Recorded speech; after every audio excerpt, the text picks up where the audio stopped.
Hello students, ये video B.El.Ed third year के बच्चों के लिए है और हमने अपने 2 टॉपिक ख़त्म कर दिए हैं उस यूनिट के। नेक्स्ट टॉपिक हमारा है सामाजिक अध्ययन, शिक्षक के गुण या qualities of a good teacher of social science.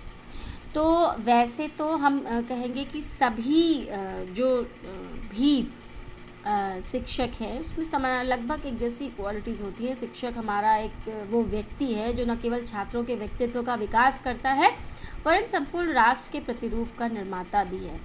और ये डेफिनेशन भी है, गारफोर्थ ने दी है कि एक व्यक्ति को मार कर तुम जो है एक जीवन को नष्ट कर सकते हो, परंतु गलत शिक्षा देकर तुम संपूर्ण परिवार को मारते हो तथा राष्ट्र की महान क्षति करते हो। जैक ने भी अपनी पुस्तक में लिखा है, education of the whole man में लिखा है कि वो संसार में सबसे महत्वपूर्ण व्यक्ति है। कौन?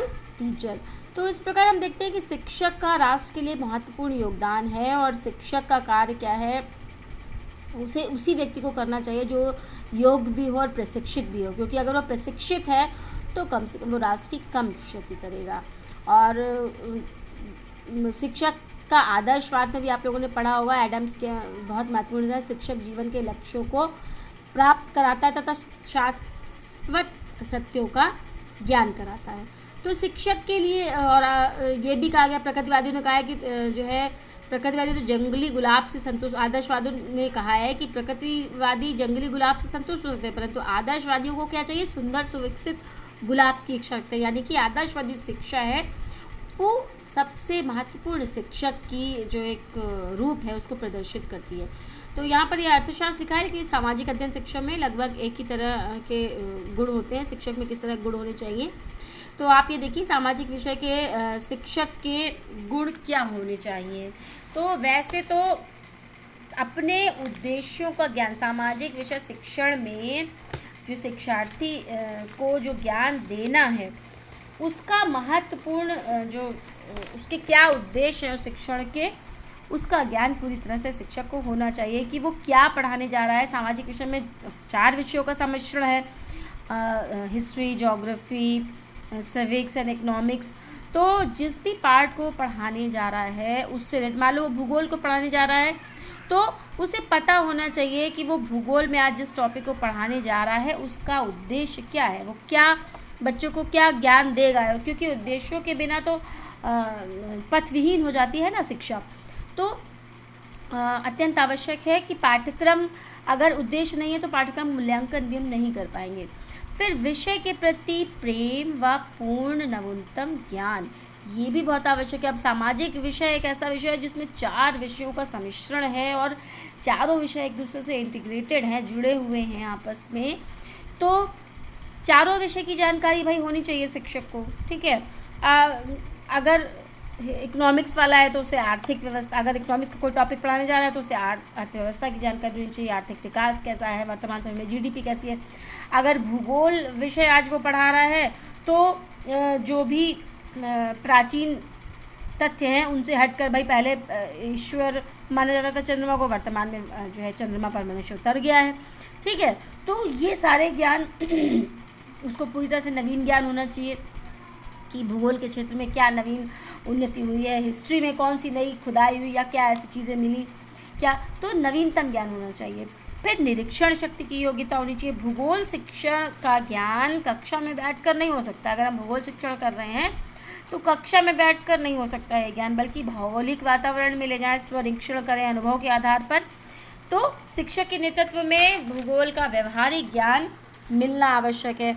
अर्थशास्त्र में भी अगर व्यवहारिक ज्ञान देना है तो अगर बैंकिंग गतिविधि की बात करें तो बैंकों में जाकर चेक, ड्राफ्ट, इसके बारे में पता होना चाहिए, कैसे भरते हैं, कैसे पैसा निकालते हैं, किस तरह की मॉनेटरी पॉलिसीज़ चल रही हैं, वर्तमान समय में सरकार ने कौन सी नई योजनाएं चलाई हैं। तो ये सब सिविक्स की अगर हम बात करते हैं तो उसमें भी कौन सा नया कानून आया है, हमारे कौन से नीति निर्देशक तत्व हैं, क्या वर्तमान समय में बदला हुआ, आकस्मिक सेवाओं में क्या बदला हुआ है। तो ये सारी चीज़ें, हिस्ट्री में भी निरीक्षण तो करना ही पड़ेगा, तो निरीक्षण शक्ति बहुत इंपॉर्टेंट है इसके लिए। फिर दृश्य, विविध स्तरों पर पाठन शैली की योग्यता। विविध स्तरों पर क्यों कह रहे हैं? क्योंकि विविध स्तरों पर विविध प्रकार की शैली, भाई अगर क्लास 5th में पढ़ा रहा है शिक्षक तो उसमें आप अच्छे से जो है पिक्चर्स, मॉडल्स या जो भी तरीका हो, छोटे बच्चों को समझाने के क्या तरीके होते हैं, स्टोरी फॉर्म में आप कुछ बता सकते हैं। पौधे के बारे में बताना है तो पौधे दिखा कर बता सकते हैं। फसलों के बारे में बताना है तो फसलों का उदाहरण जैसे, और बड़े में बताना है तो साथ में आप ग्राउंड में ले आ सकते हैं। ठीक है, मतलब आप उनको व्यवहारिक ज्ञान कराने के लिए उस जगह पर ले जाकर एक भ्रमण भी छोटा सा करा सकते हैं। ठीक है, तो उसके बाद आता है कि दृश्य श्रव्य सामग्री के उपयोग में कुशल होना चाहिए शिक्षक। भाई मानचित्र है, रेखा चित्र है, चार्ट है, ये सब बनाने की खींचने की योग्यता भूगोल या हिस्ट्री के शिक्षक में होनी ही चाहिए। क्यों? क्योंकि जब तक वो मैप बनाना नहीं आएगा, उसे वो मैप बनाकर दिखा नहीं पाएगा। तो दृश्य, उसके बाद दृश्य से सामग्री में आप प्रोजेक्ट के माध्यम से देगा, वो प्रोजेक्ट दे सकता है, जो है बोर्ड पे कुछ ड्रॉ करके बता सकता है, टीचिंग लर्निंग मॉडल बना के बता सकता है, दिखा सकता है। तो उसमें भी उसे कुशल होना चाहिए। कुशल चित्रकार, कथाकार और वक्ता, ये सब होना चाहिए। हिस्ट्री पढ़ाए तो उसे एक बहुत सुंदर कथाकार होना चाहिए, जिससे पढ़ाते समय बच्चों के अंदर वो बोरियत नहीं आनी चाहिए। ठीक है, चित्रकार भी होना चाहिए, उसे विभिन्न तरह की चीज़ें और ड्रॉ कर सकता हो। जब हम भूगोल की बात करते हैं तो उसमें सौरमंडल को चित्रित करके दिखा सकते हैं। अगर हम हिस्ट्री की बात करते हैं तो हम चंद्रगुप्त मौर्य का जो राज्य है, साम्राज्य कितना विस्तृत है, समुद्रगुप्त का कितना विस्तृत है, किस काल में कितना विस्तृत था, ये सब दिखा सकते हैं। ठीक है, और साथ ही एक अच्छा वक्ता भी होना चाहिए ताकि वो दे सके अपनी बात को बच्चों तक पहुंचा सके। ठीक है, उसके बाद शिक्षण उद्देश्यों से परिचित तो हो, साथ में उसे मनोविज्ञान का व्यवहारिक ज्ञान भी होना चाहिए।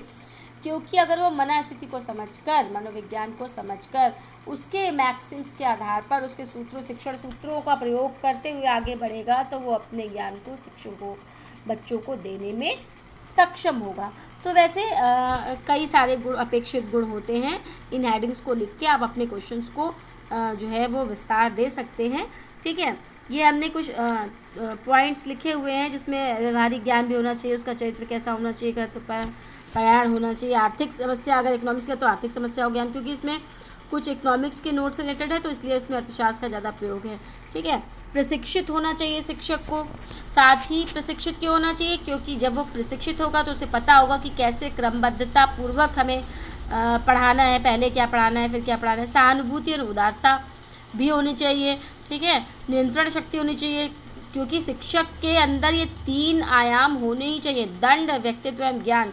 या तो बच्चे को वो दंड से समझा सकता है किसी कार्य को अनुशासन करने के लिए, या तो उसका स्वयं का व्यक्तित्व ऐसा हो कि बच्चा खुद डिसिप्लिन में हो जाए, और या फिर उसका ज्ञान देने की जो आइडियोलॉजी है, जो उसकी ज्ञान देने का तरीका है, वो इतना अच्छा होगा कि बच्चा सामने वाला खुद उसको लेने के लिए तत्पर होगा। ठीक है, तो दंड और भय को तो बहुत कम समय के लिए करना चाहिए, लेकिन प्रभावात्मक अनुशासन की जो कैपेसिटी है वो ज़्यादा अच्छी होती है। तो प्रभावात्मक अनुशासन एक शिक्षक के अंदर ये होना चाहिए कि उसका व्यक्तित्व ऐसा हो कि बच्चे उससे प्रभावित होकर अनुशासन में रहें। ठीक है, तो ये आपके कुछ पॉइंट हो गए हैं और ये आपका थर्ड टॉपिक हमारा ख़त्म हो गया है। कल हम इससे आगे के टॉपिक पे बढ़ाएंगे। अगर कोई दिक्कत हो तो आप पूछ लें। ठीक है, तो ये आपका सामाजिक विषय शिक्षक का गुण या क्वालिटीज़ समाप्त होती है।